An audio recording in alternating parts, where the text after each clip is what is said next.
da minha mãe, também. Deixa aí, recado que eu tô indo. Qualquer? 22 95 93 77. E marca também da loja dos nomes, vai direto. 6468? 54. Não, só esses dois lá da o seu e da sua mãe. Não, deve ligar da loja, quer dizer, porque não tá. Acabando a obra lá, eu vou fazer um almoço lá, vou botar você. Não, mas não precisa comprar só com você. Ainda antes pra gente jogar uma Mas barata. não barato, né? Tem que já Muita botar mais. poeira lá agora. 2295.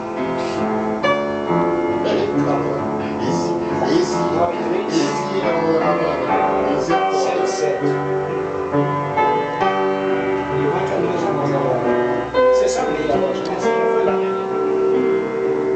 3825.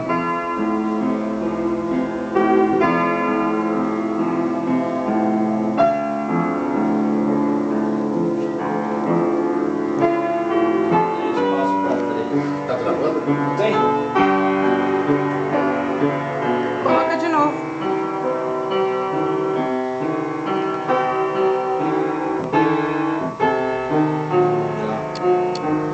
Vou deixar esses dois.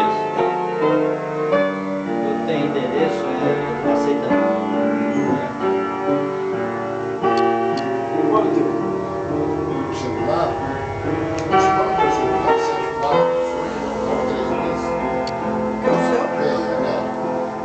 Você não sabe o seu? 74, 18, 932.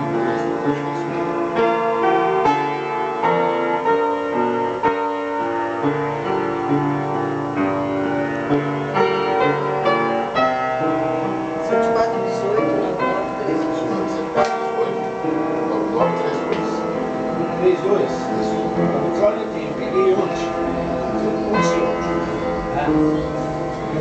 A residência você não tem. Hã?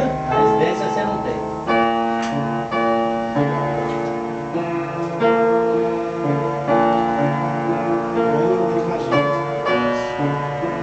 Qualquer coisa liga, viu, cara? Qualquer correria, qualquer coisa, dá uma ligada pra mim.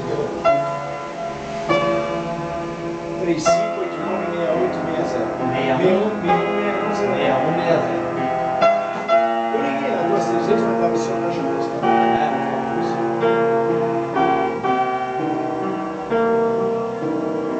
Você vai me entender, vendedor? Carlão, vou te falar a verdade, tem um ano que eu não tô vendendo nada, não vou parar. Mas eu vou, não, mas não é que tá vendo, eu parei de vender mesmo.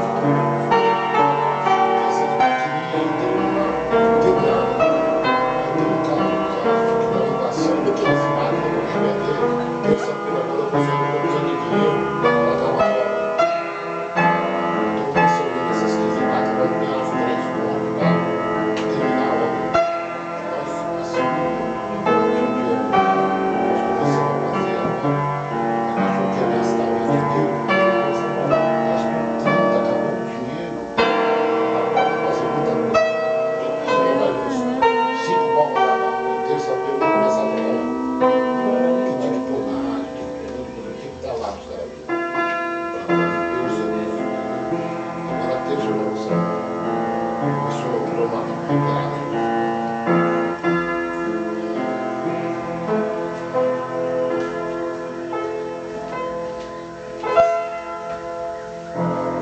Ah!